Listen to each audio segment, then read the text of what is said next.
Greetings, Inquisitors. We're going to talk through a build today for the Open Beta 1.3 Daggerheart gaming system. Please remember, as we get started, hit that like button. It does help me. It would help the channel. I'd appreciate it if you could do it.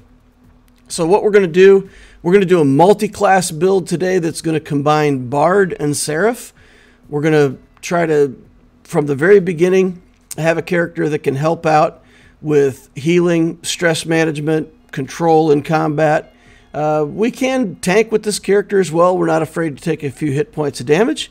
And in fact, once we get some of these skills rolling, we're actively going to want to take damage to make best use. And of course, our armor is going to be a little more flamboyant than normal. So here we see a version of our character starting out in some nice hot pink armor. Got to be flashy if you're going to be a bard. It's part of the gimmick. The build goals are going to be group support for the first half of the build, and then we're going to maintain that group support as we transition into more and more damage for the second half of the build. And by the end of the build, we'll be doing all kinds of support and healing, stress management, and tons of damage. Pretty interesting character. For Ancestry, we're going to use the Daemon. I think in 1.3, this ability is a bit out of control. So, you know, if you're going to play this character, test it out. And this is going to be mostly our stress sink for this character for most of the game. There's other things that we can use stress on, but we're going to make frugal use of our stress and then be able to use this in combat at the right moment to switch a fear roll into a hope roll. And I think that's a pretty powerful swing. Community, Seaborn, again, Seaborn has become a strong community. So now when you roll fear, you put a token on the card, and then at some point when you decide to use those tokens, you use them all on a roll. And we don't really need any other community so much with this character, so this is a nice community to have. And it gives us success on the must-have rolls, or increases our chances of success anyway. So now we can give a little personality, and this character we're going to call Disciple 16. Doesn't even have a name, is just referred to as Disciple 16. So raised in a major port city, that's our Seaborn trait, right? 16 was part of a cult that worshipped the Raven Queen. We're going with, you know, critical role style stuff here, but, you know, whatever you want to do. So the Raven Queen is not necessarily evil. She's just the shepherd that moves souls across the barrier from life to death, or whatever that may look like in your particular campaign. So it doesn't have to necessarily be an evil kind of a thing, or evil cult. It's just a group of people that worship the Raven Queen. They had some kind of ancient prophecy they believed in, and they were gathering power, training disciples as minions of mercy, shepherds of souls, whatever you want to call these folks. And then the authorities caught wind of that. The cult was scattered, and 16 and his family fled, and they've been hanging out with a troupe of traveling entertainers. So our 16 learns to play a drum, but their family is never going to stop believing, is never going to forget, and maybe most importantly, is never going to forgive. So got a grudge as part of his backstory. I picked a drum with this character, and you may say, well, instrument's not a big deal. I'll pick a flute, I'll pick a lute, whatever it is. But I'm telling you, if you've never played a bard before, the instrument that you decide to main on your bard is really a big part of the character. It really sets the tone for a lot of your character's personality, the difference between playing a flute and playing a drum. You know, you could be a big, strong character beating a drum and almost be like a savage barbarian, or you could be the Pied Piper playing the flute and leading all the rats through the street.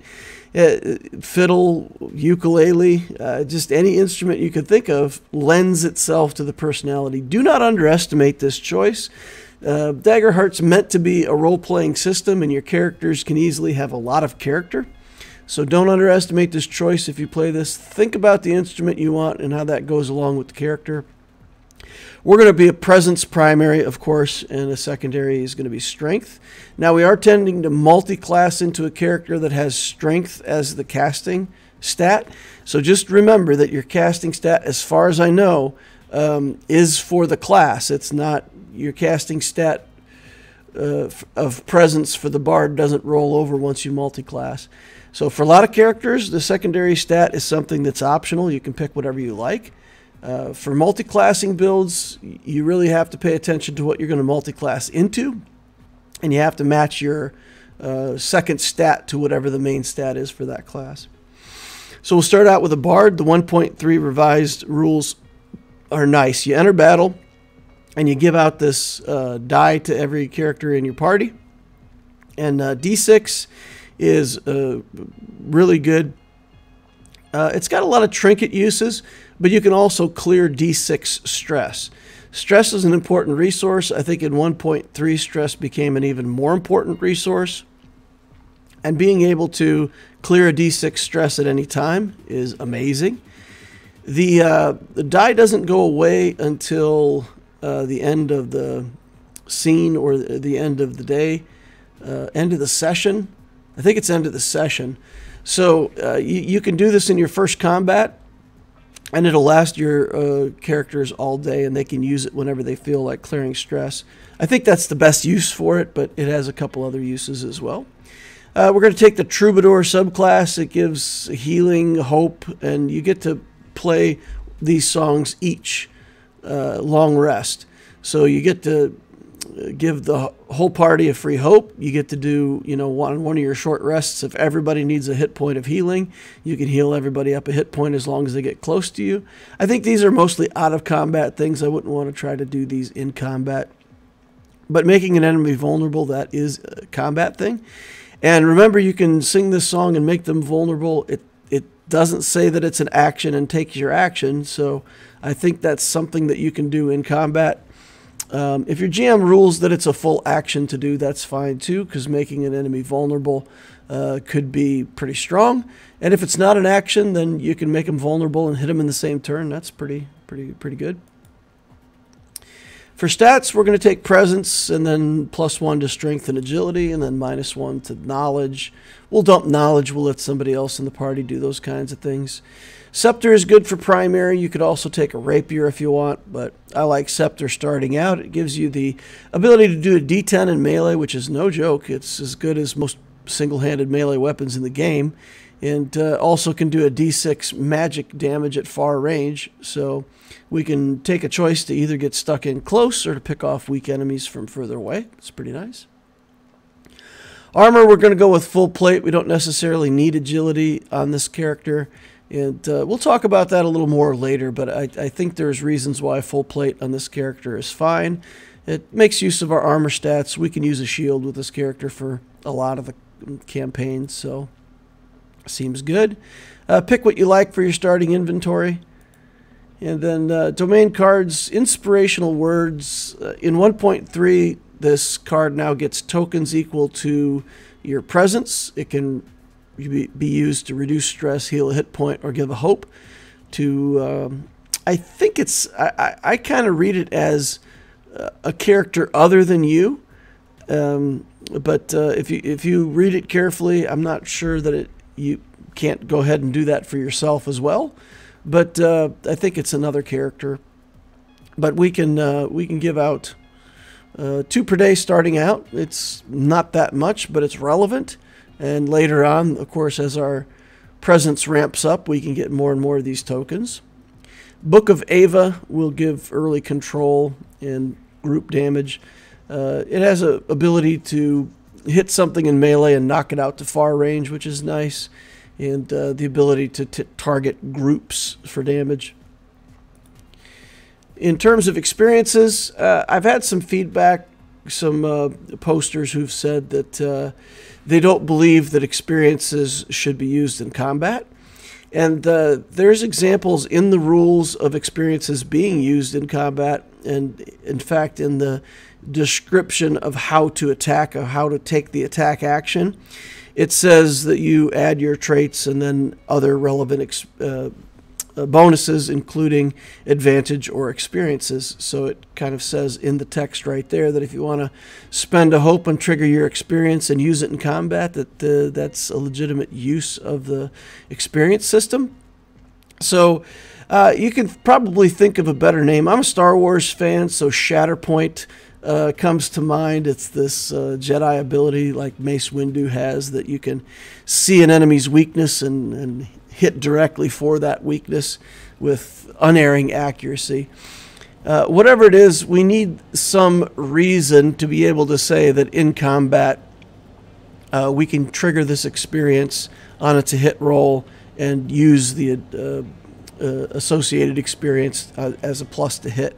It's going to be pretty important later on for this build, so that's the one we're going to take. And again, think of a clever name for your bard. Light in the dark, we're also going to have social skills, so we want something that's going to be relevant for social skills. So maybe somebody who, you know, in a social setting isn't necessarily a creepy cultist, but is more of the soothsayer, the person who kind of knows the right thing to say in any given circumstance to calm things down and keep the negotiations going well.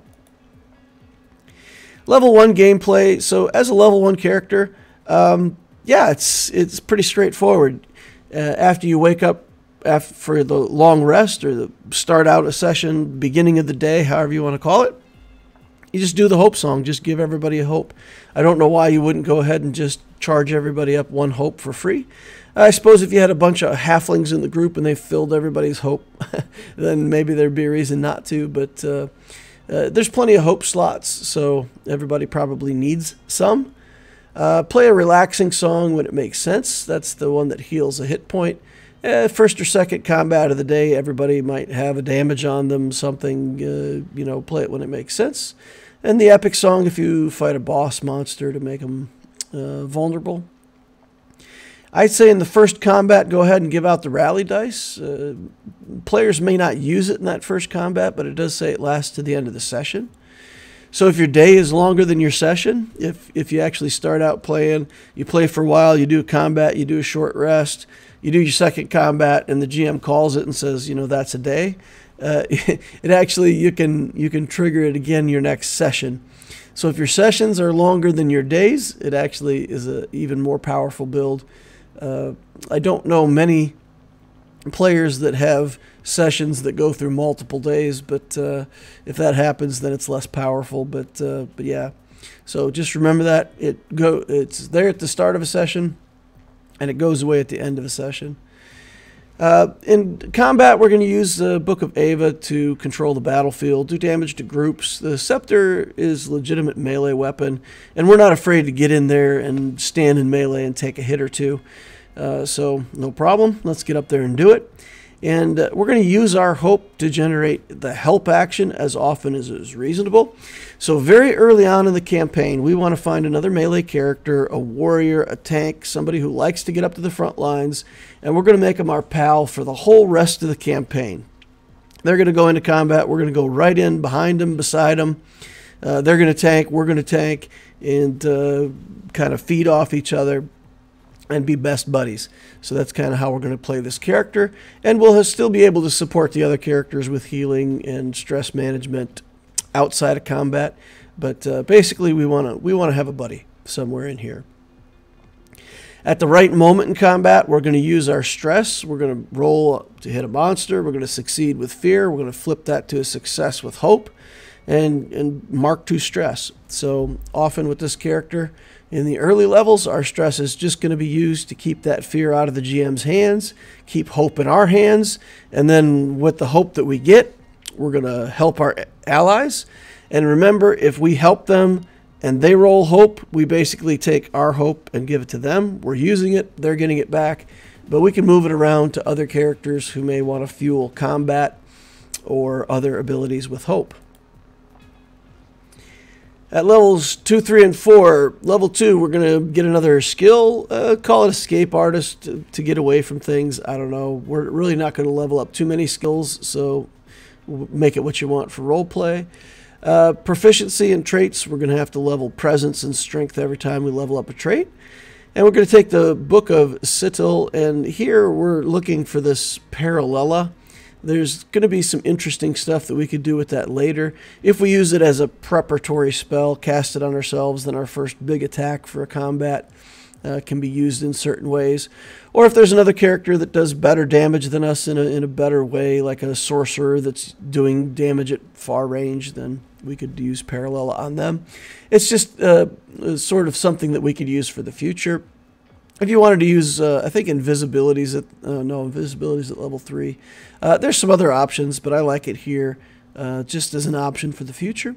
Level 3 will level up our experiences. Those original 2 will get another stress, and we'll get Hypnotic Shimmer. It's a situational thing. You can target enemies in close range and stun them. When you get off the stun, it's pretty nice. It costs the GM a fear to remove the stun condition, I think. So it's okay. It's going to be situationally good. Every now and then there'll be a circumstance that you can use this to good effect, but for the most part I think you'd rather just be doing damage. But it's something that's easily put in the vault, and then if you find yourself in the right situation at the right time, you can pull it out and use it in that particular combat. You could use invisibility if you wanted that, or use the Book of Nori. It has Tether in it that brings flying monsters down to Earth. It could be super powerful against flying enemies to make sure that they can't get away. We've got a different trick for that later on, so I would rather just go with the Shimmer. Level 4, we're going to grab another hit point, and I think here we can just grab another evasion. It's not bad to have another evasion. We don't mind getting hit on this character, but yeah, I mean, if we can avoid the damage altogether, that's not bad either. And then the domain card for level 4 is Soothing Speech. And now we're officially a martyr. So Soothing Speech says that at a short rest, if we use the heal other, basically healing, but we target another character, we can heal them for D4 like they normally would, +1. And then when we do, we also heal 2 hit points from ourselves. So we have to be able to take damage if we want this to work, because helping another character heal D4 +1 is nice. It gives an extra 1 hit point over what they could heal themselves on a short rest. But if we really want to get the full advantage out of this, we have to be damaged too, so we can heal them for D4 +1 and heal ourselves for 2. So that's where the martyr's starting to kick in. Now we actually want to take damage. In combat, 2 through 4, again, Eva to control positions. Just go into combat with your buddy. Try to take 2 damage at every fight so that you can make full advantage of that Soothing Speech. Use your hope to help other allies whenever possible. Really, like all the time. And especially your friend, you know, melee warrior or ranger or tank that's going into melee. Whoever they are, give them help as often as you can. Power up their help. Power up their success. Helping is really the place that we want to use our hope on this character for a lot of the game. And then use your demon ability at the right time. You know, you don't necessarily have to get help from anybody as much as you're going to give help. But if they do choose to help you, whatever, it's fine. Anytime you roll with fear, you could just flip that to a roll with hope with your demon ability, and that's your use of stress. Out of combat, you're a presence main, so you can negotiate, you could talk to the local officials, you could try to get a better contract, you can haggle with the vendors, you can do all kinds of presence-related things in the game, be the face of your party.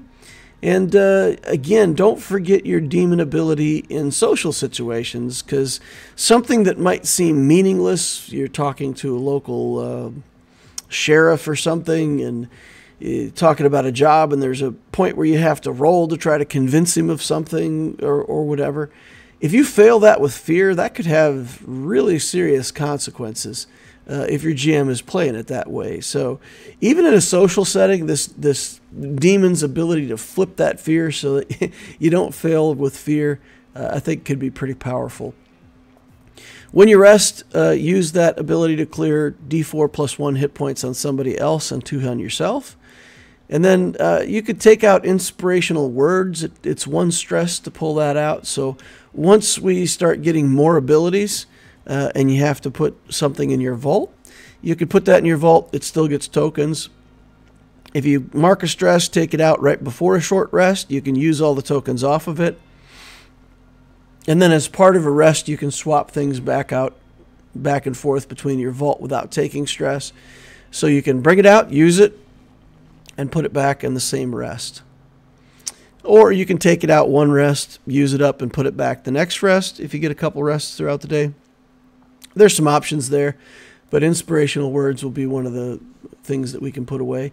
And then depending on your group, you could get a rapier. Rapier says that you can spend a stress to target 2 targets.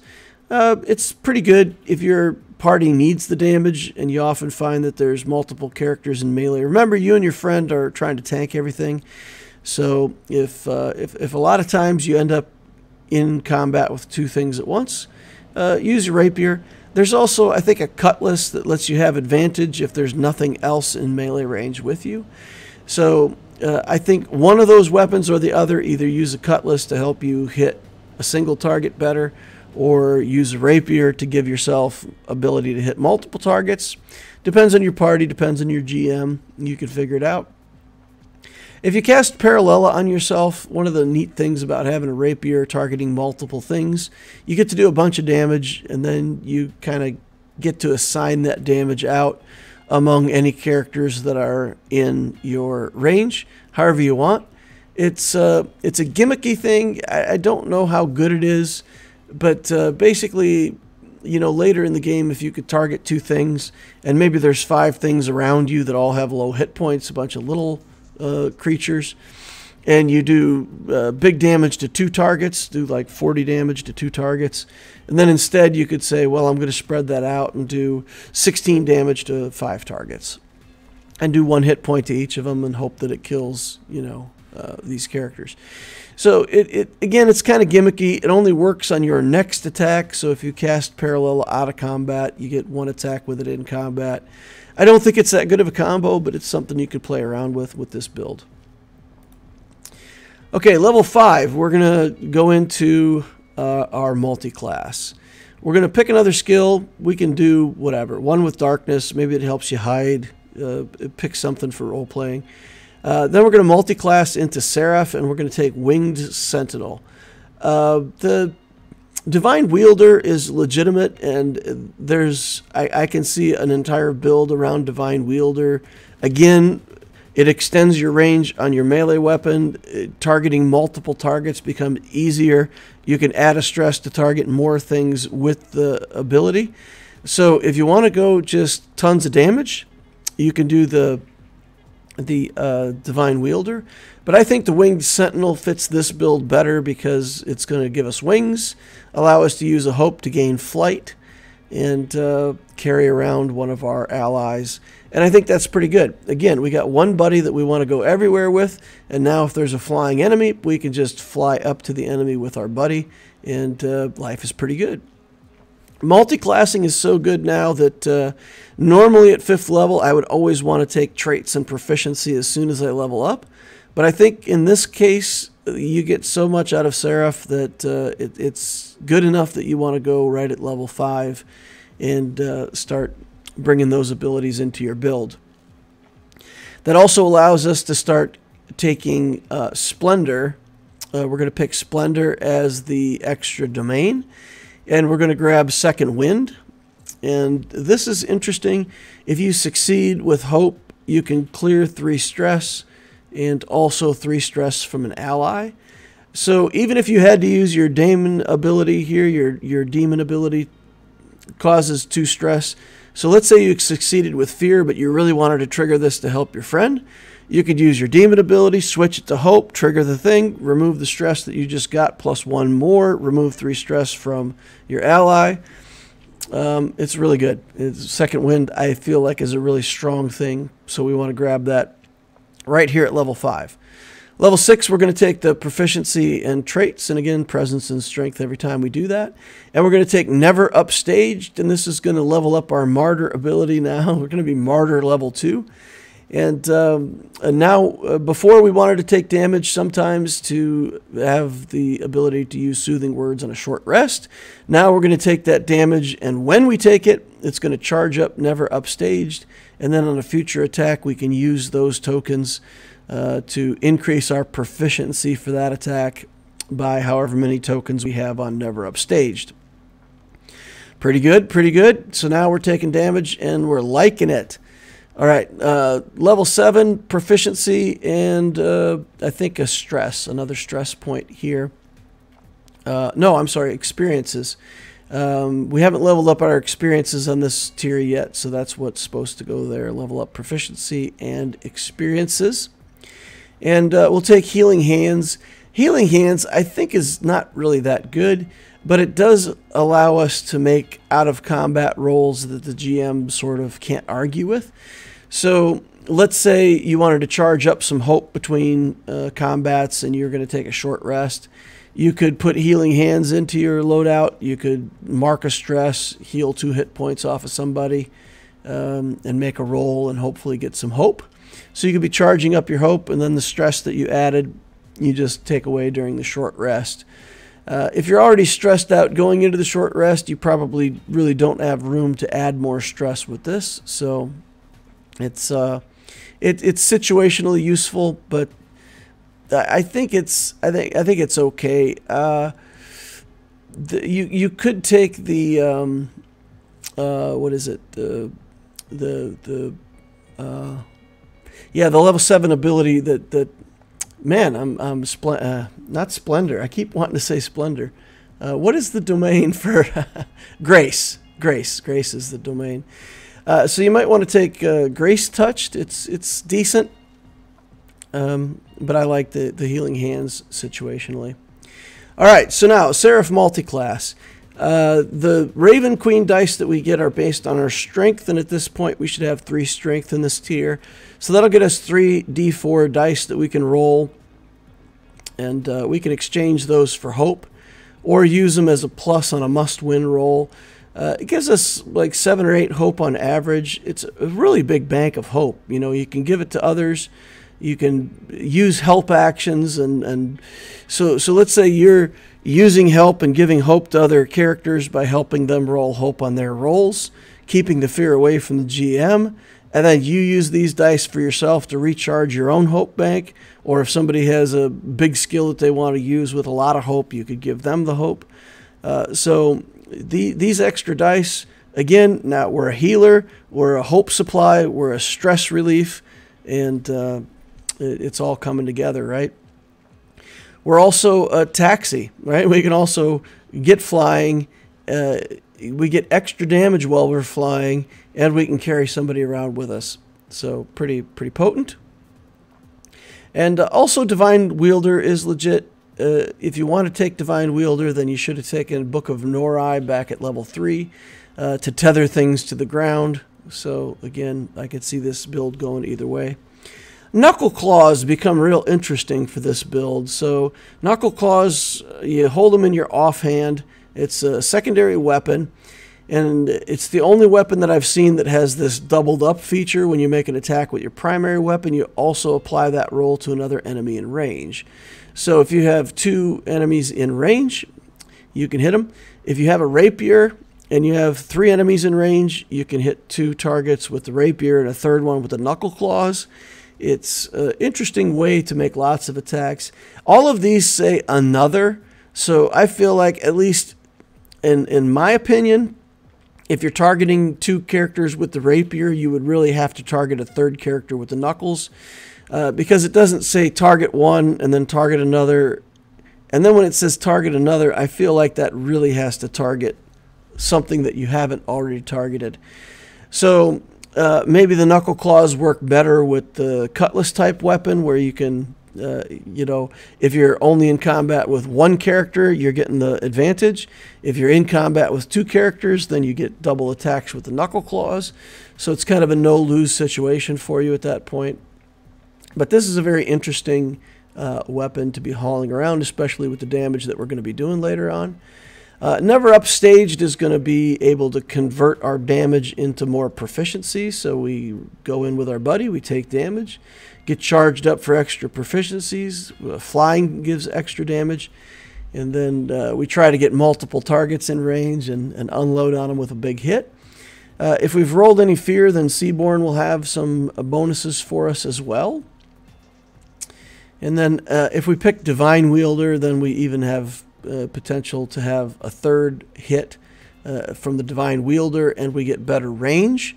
The Divine Wielder is really going to be able to hit multiple targets easier because it goes out to close range. So once your melee weapon becomes close range, you can get more targets.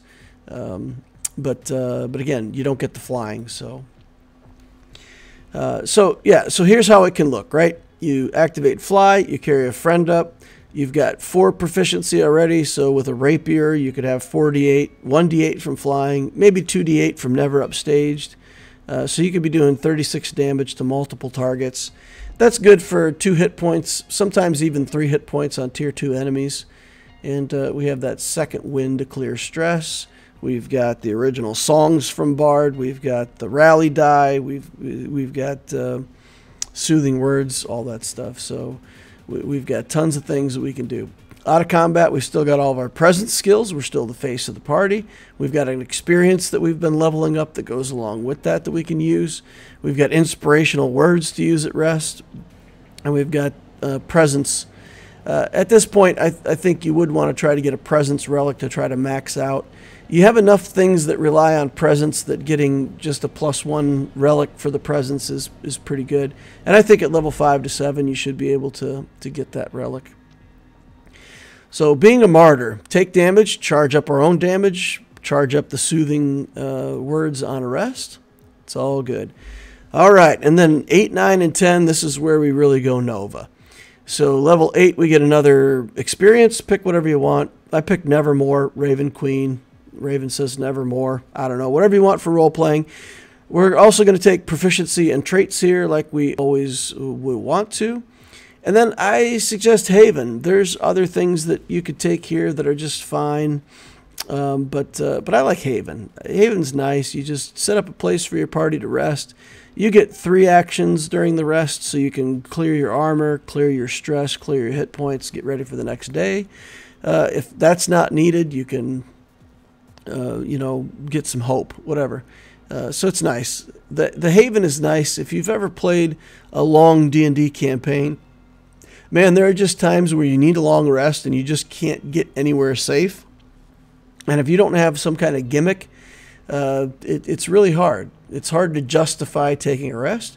But if you can just open up a dimensional portal and walk into a castle in the ether and shut the door behind you, and nobody can see the door because it's invisible, and your party can rest for the long rest.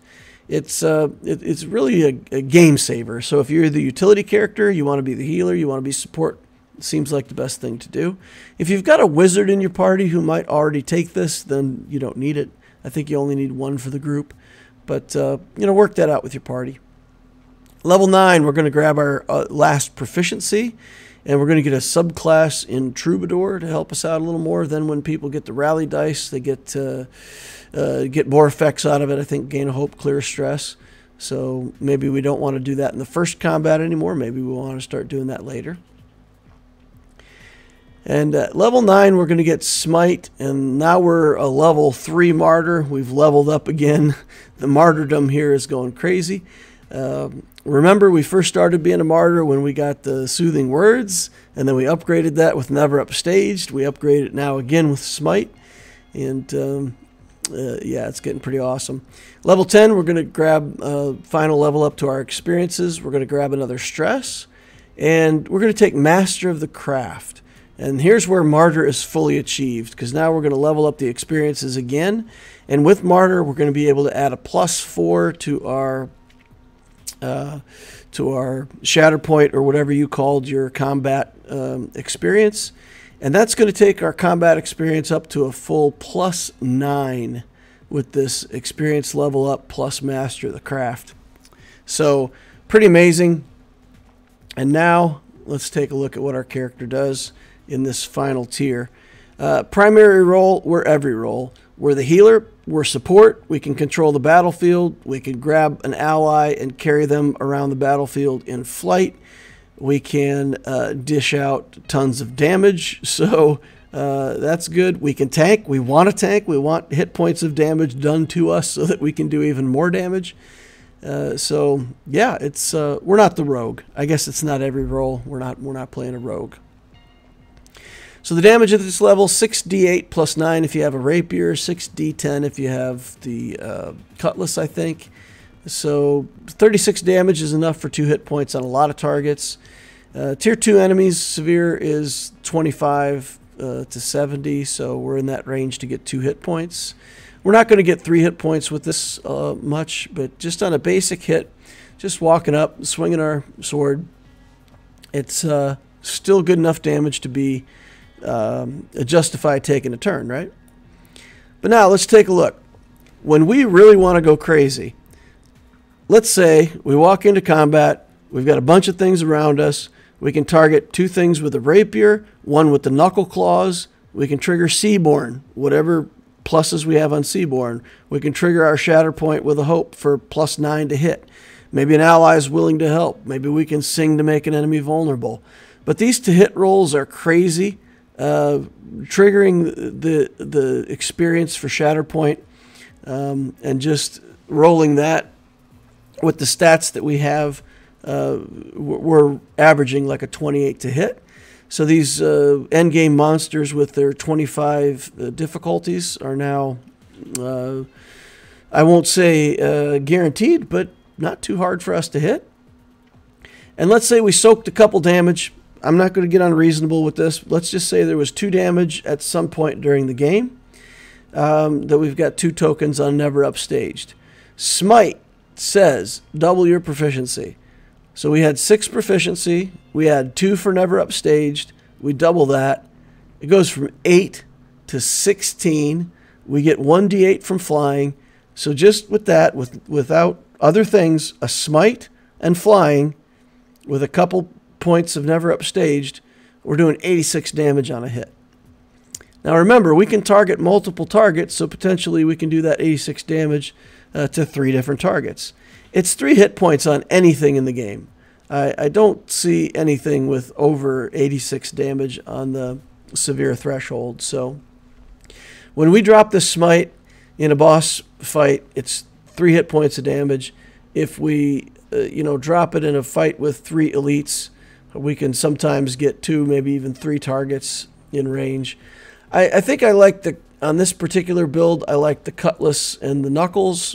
You can target 1 enemy with advantage. You can target 2 enemies if you have them. But it's massive damage. 90% chance to hit, 94% chance if you have help, and 98% with advantage against a 25 DC. So insane. Oh, by the way, we're the healer.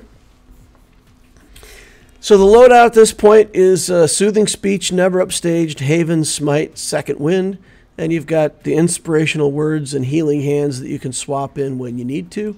Changing a domain as of 1.3 is now a full action in combat, as I understand it, so it's not as easy to swap out these domains, and so we kind of have to use the out-of-combat ones as the swaps and have our loadout as the stuff that we want.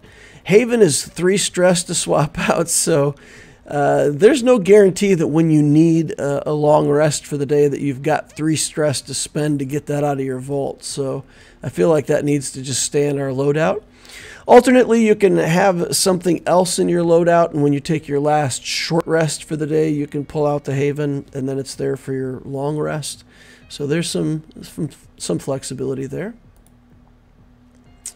And don't forget, you still have the same songs, the rally dice. We should be up to 4 of the Seraph dice now. Strength should be 4 at this level. So we still have those to hand out, restock hope, or add to a roll if we need to. So this character ends up by level 10 being a healer, a damage dealer, social skills, flying taxi, invisible castle. The only thing we can do is we're not a rogue.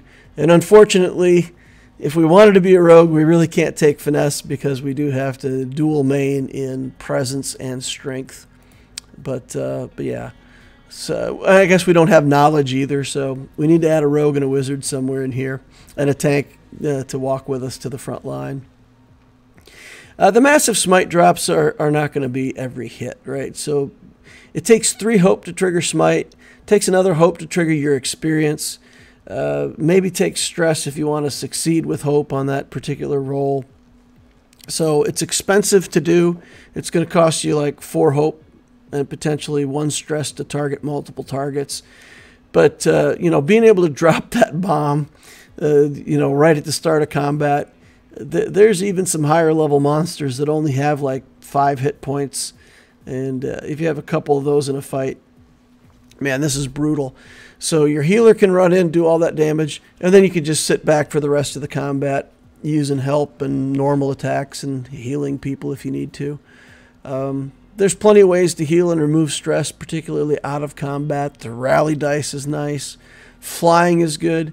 And then being able to use your stress on this character mainly for flipping your rolls to hope. Now the flying thing, I do think it's worth talking a little bit about the idea of flying.